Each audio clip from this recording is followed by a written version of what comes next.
Vou te contar a história de como eu, uma mulher que nunca havia planejado nada na vida, me tornei arquiteta da coisa mais calculada que já fiz. E de como o homem que havia apostado na minha passividade aprendeu, da forma mais cara possível, que havia calculado completamente errado. Vingança. Ele queria relacionamento aberto só para ele. Minha revanche foi épica. A proposta chegou numa noite de sexta-feira, depois do jantar, com aquela casualidade performática de quem ensaiou o momento mas quer que pareça espontâneo. Rafael pousou o copo de vinho. Me olhou com aquela expressão que eu havia aprendido a reconhecer ao longo de 4 anos como modo negociação, aquele jeito específico de quem está prestes a apresentar algo que já decidiu mas ainda precisa da minha assinatura. Eu quero conversar sobre uma coisa, começou. Pode falar. Eu acho que a gente deveria abrir o relacionamento. Peguei o copo, bebi um gole, pus de volta na mesa com uma calma que eu mesma não havia planejado ter. Para nós dois? Perguntei. Uma pausa que durou exatamente 1 segundo a mais do que deveria. Sim, ele disse. Claro, para nós dois. Mas aquele segundo extra me disse tudo o que eu precisava saber. Eu me chamo Beatriz. Tenho 36 anos, trabalho com comunicação e tenho, segundo as pessoas que me conhecem bem, uma característica que é simultaneamente minha maior força e minha maior armadilha. Eu pareço suave. Cabelo claro, sorriso fácil. Aquela presença que as pessoas costumam descrever como calma quando o que querem dizer é não ameaçadora. Rafael havia me escolhido, entre outras coisas, por isso. E estava prestes a descobrir o que existe por baixo da superfície calma de alguém que passou 4 anos observando cada detalhe de uma pessoa. Me explica como você imagina que funcionaria, pedi, com o mesmo tom que uso quando estou coletando informação antes de tomar qualquer posição. Ele se recostou na cadeira, cruzou os braços, depois descruzou, como se percebesse que a linguagem corporal estava entregando alguma coisa. Liberdade para explorar conexões, disse. Sem possessividade. Com honestidade.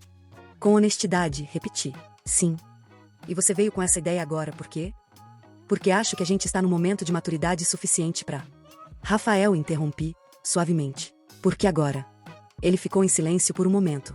Eu me sinto um pouco preso, disse finalmente. Preso por mim ou preso pelo relacionamento? Pelo modelo, disse. Pelo modelo tradicional de relacionamento. Eu assentei devagar. Olhei para o meu copo de vinho. Depois olhei para ele. Me dá alguns dias para pensar, pedi. Ele pareceu surpreso com a resposta, o que me disse que havia esperado ou resistência imediata ou concordância imediata. Qualquer coisa menos o que eu havia dado. Claro, disse. Sem pressão. Sem pressão. Naquela noite, depois que ele dormiu, fui até o banheiro, fechei a porta, sentei no chão frio com as costas na parede e fiquei assim por 40 minutos. Não chorando. Pensando. Havia uma Larissa. Eu sabia disso antes de ele abrir a boca naquela sexta-feira. Havia percebido há 3 semanas, quando ele havia começado a aparecer em casa com aquela energia específica de alguém que passou tempo com uma pessoa que o deixa elétrico. Não havia provas concretas. Havia aquela coisa que as mulheres às vezes sabem antes de poder nomear. A proposta de relacionamento aberto havia confirmado o que eu suspeitava. Ele queria liberdade para estar com ela de forma legítima. E havia apostado na minha suavidade para me fazer concordar. Naqueles dias de pensar, eu fiz 3 coisas que ele não sabia. A primeira, liguei para minha amiga Camila. Camila, que trabalha com RH numa empresa de médio porte, que tem aquela inteligência prática de quem resolve problemas humanos o dia inteiro e que quando ouviu a situação disse apenas: "Quanto tempo você quer?" "Uns 4 meses", respondi. "O que você precisa que eu faça?" "Por enquanto, ouvir. Em breve, ajudar." Antes de continuar, preciso fazer uma pausa. De onde você está assistindo esse vídeo agora? Me conta nos comentários a cidade e o país. Essas histórias chegam em lugares que eu nunca imagino, e fico genuinamente curiosa para saber de onde cada um está. Voltando ao plano. A segunda coisa. Eu disse sim ao relacionamento aberto.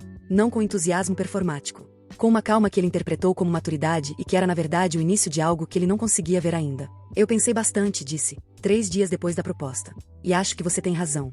A gente pode tentar. O sorriso que apareceu no rosto dele foi involuntário e revelador. Era o sorriso de quem acabou de conseguir o que queria. Não o sorriso de quem acabou de ganhar liberdade para explorar. O sorriso de quem acabou de destravar uma porta específica. Eu vi aquele sorriso e arquivei. A terceira coisa. Comecei a trabalhar em mim mesma de uma forma que eu havia adiado por anos. Academia 3 vezes por semana. Curso de fotografia que eu havia postergado desde os 30. Retomada de amizades que havia deixado esmaecer porque o casal havia absorvido todo o espaço social disponível. E um projeto específico que havia ficado numa gaveta por 2 anos. Eu escrevia. Não profissionalmente, mas com consistência. Crônicas, textos curtos, observações sobre comportamento humano que eu postava num perfil anônimo que tinha uma audiência modesta mas fiel. Nas semanas seguintes ao acordo, comecei a escrever com uma frequência e uma precisão que eu não havia tido antes. Sobre relacionamentos. Sobre dinâmicas de poder. Sobre o que acontece quando alguém assume que conhece completamente a pessoa com quem divide a vida. Sem nomes. Sem detalhes identificáveis. Apenas verdade disfarçada de ficção. Rafael começou a sair com mais frequência, o que eu havia esperado. Larissa existia. Eu havia confirmado isso através de uma busca discreta nas redes sociais dele. Designer, 28 anos. Aquela beleza específica de quem cuida da própria imagem com consistência. Não havia raiva em mim quando eu olhava para o perfil dela. Havia curiosidade sobre o que ele havia projetado nela que não encontrava em mim. E havia consciência de que qualquer movimento que eu fizesse precisava ser feito do lugar certo, pelo motivo certo, na hora certa. Paciência não é passividade. É acúmulo de capital antes do momento de ação. Enquanto ele saía, eu construía. O curso de fotografia havia revelado um talento que eu não sabia que tinha. Em 6 semanas eu havia saído de iniciante completa para alguém que conseguia criar imagens com intenção, com luz, com aquela coisa que os fotógrafos chamam de olhar e que você tem ou aprende muito devagar. Eu aprendi rápido. Camila, que havia acompanhado o processo de longe, veio me visitar num domingo e ficou olhando para o portfólio que eu havia montado com uma expressão que eu não havia esperado. Isso é bom de verdade, ela disse. Eu sei, respondi, sem falsa modéstia. Era novo sentir isso sem precisar suavizar. O que você vai fazer com isso? Ainda estou decidindo, disse. Mas tenho uma ideia. A ideia havia chegado num sonho, daqueles que você acorda sabendo que era importante, mas levam alguns minutos para reconstruir completamente. Uma exposição. Não de fotografia convencional. Uma exposição de retratos, especificamente de mulheres, em momentos de transição que eram simultaneamente ordinários e extraordinários. A ideia era capturar o que acontece no rosto e no corpo de alguém no exato momento em que toma uma decisão importante. Não a decisão em si. Um instante antes. Aquele momento onde tudo ainda está aberto e qualquer coisa possível. Camila ajudou a organizar. Ela tinha contatos na área cultural da cidade através do trabalho, havia participado de eventos em espaços de arte e conhecia as pessoas certas para abrir as portas certas. Você quer expor de verdade? Ela me perguntou, quando eu expliquei o projeto. Daqui a 3 meses, disse. Preciso de pelo menos 20 retratos bons. Você consegue. Eu sei. Aquela nova facilidade de dizer eu sei sem pedir desculpa por isso era um dos resultados não planejados das últimas semanas. Rafael notou as mudanças antes de conseguir nomeá-las. Numa noite, chegou em casa enquanto eu estava editando fotos no notebook e ficou parado na entrada do escritório por um momento sem dizer nada. Você está diferente, disse finalmente. Diferente como? Não sei. Pausa. Mas, presente. Sempre estive presente, respondi, sem tirar o olhar da tela. Você que não estava prestando atenção. Aquela resposta saiu de um lugar que surpreendeu a mim também. Ele ficou em silêncio por um momento. Como você está com o acordo? Ele perguntou. Bem, disse. E você? Bem, disse. Mas havia algo na forma como disse que me fez pensar que bem não era completamente a resposta real. Nas semanas seguintes, comecei a notar algo que não havia esperado. Rafael estava voltando para casa mais cedo. As saídas, que haviam aumentado nas primeiras semanas depois do acordo, começavam a diminuir em frequência. Ele estava mais atencioso em casa, mais presente. Aquele tipo de presença que surge quando alguém percebe que o terreno que achava sólido está se movendo de uma forma que não havia previsto. Camila me ligou numa terça-feira. Ele foi ao perfil do seu Instagram, disse. Como você sabe? Tenho os meus meios, ela disse, com aquela leveza de quem não vai explicar completamente, mas que está sendo honesta sobre o que encontrou. Ele visitou 3 vezes essa semana. O que ele viu? As fotos que você postou do curso, ela disse. E os comentários? Os comentários haviam começado a aparecer nas últimas semanas. Pessoas que haviam encontrado o perfil através do de Camila, que havia compartilhado algumas imagens. Elogios, perguntas sobre o processo, um convite para colaboração que eu ainda estava considerando.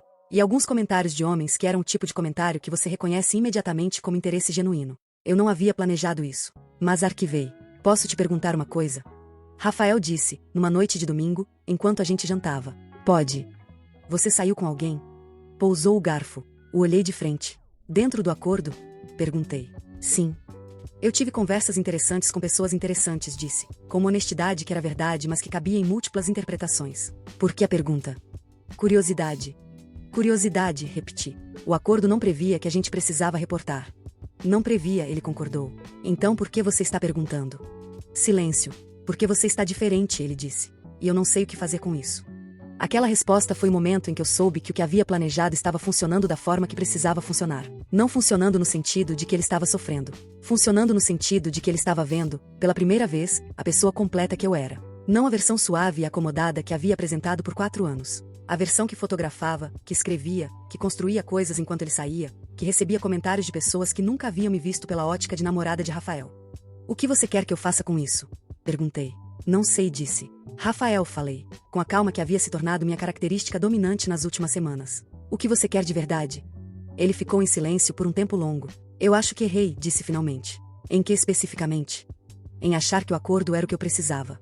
O que você precisava era da Larissa, disse, colocando o nome pela primeira vez em voz alta entre nós dois. Ele não negou. O silêncio que se seguiu durou tempo suficiente para que o peso daquela palavra pousasse completamente. Você sabia, ele disse. Há quanto tempo você acha que eu sabia? Antes de eu propor o acordo. Antes, confirmei. E você concordou mesmo assim? Eu concordei, disse. Porque queria ver o que acontecia quando eu deixava de ser o que você havia projetado em mim e começava a ser quem eu sou de verdade. O que você é de verdade, ele repetiu, como se estivesse tentando entender o que aquilo significava. Alguém que você subestimou consistentemente, disse. Não por maldade, por costume. Eu havia deixado o costume se instalar. E agora? Ele perguntou. Agora eu tenho uma exposição fotográfica em 6 semanas, disse. 23 retratos. Um espaço no Centro Cultural que a Camila ajudou a garantir. E uma vida que eu havia colocado em pausa sem perceber exatamente quando havia feito isso. Você está me dizendo que quer terminar, ele disse. Estou dizendo que encontrei algo mais interessante do que esse acordo, eu disse. E mais interessante do que qualquer versão desse relacionamento que dependa de eu ser menos do que sou. Beatriz. Eu não estou com raiva, interrompi. Isso é importante você entender. Não há raiva aqui. Há clareza. E clareza às vezes parece crueldade para quem estava acostumado à confusão. Ele ficou em silêncio por um tempo que eu deixei existir sem preencher. Havia aprendido, naquelas semanas, que silêncio não é vazio.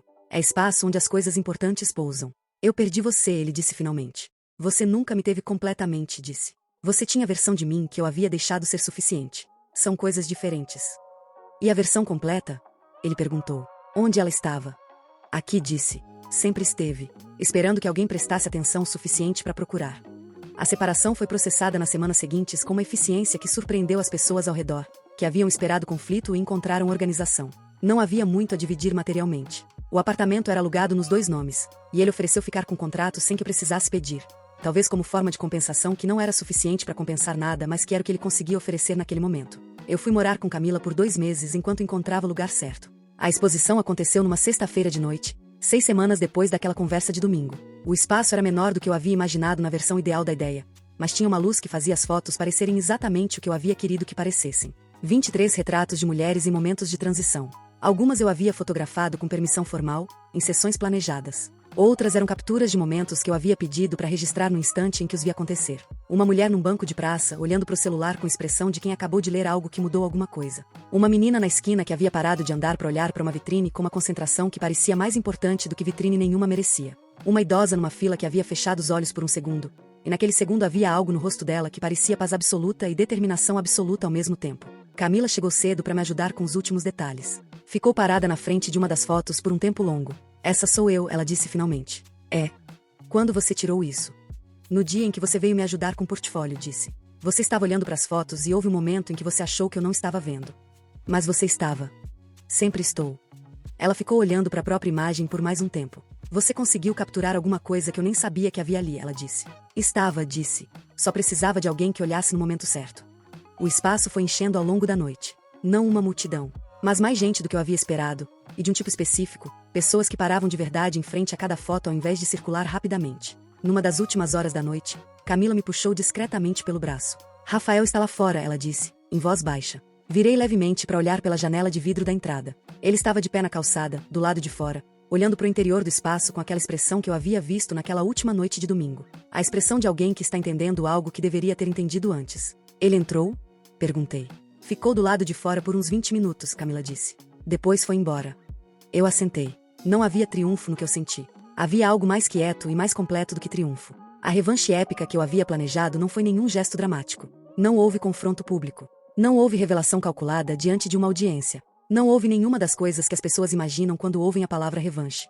Havia sido, simplesmente, tornar-me completamente visível no exato momento em que ele havia apostado que eu seria fácil de ignorar. Havia sido construir algo real enquanto ele estava ocupado buscando a emoção da novidade. Havia sido aparecer de verdade, inteira, sem pedir desculpa pelo tamanho, exatamente quando ele havia calculado que eu ficaria esperando que ele decidisse o que queria. Rafael havia proposto relacionamento aberto para ter liberdade com outra pessoa enquanto eu ficava esperando. O que ele não havia calculado é que eu também ficaria livre. Livre para descobrir o que havia guardado por 4 anos sem saber completamente o que estava guardando. 6 meses depois da exposição, recebi um e-mail através do perfil de fotografia de um estúdio de comunicação pedindo proposta para um projeto editorial sobre mulheres em transição profissional. Respondi naquela tarde. E enquanto escrevia a proposta, pensei em Rafael e naquela última imagem, a de um homem do lado de fora de um espaço iluminado olhando para algo que havia existido o tempo todo dentro de casa. Pensei nisso sem raiva, sem tristeza, com aquela clareza específica de quem entendeu que as melhores coisas que aparecem na sua vida às vezes chegam embrulhadas nas situações mais improváveis. A proposta de relacionamento aberto havia chegado como uma tentativa de me reduzir, e havia se tornado o catalisador de uma expansão que eu não havia sabido que precisava. Obrigada por ficar até o final dessa história. Fico curiosa para saber, qual foi o momento que mais te pegou? Me conta nos comentários. Se você se reconheceu em alguma parte disso, deixa like. E se ainda não está inscrito no canal, agora é uma boa hora. Tem muito mais por vir. Até a próxima!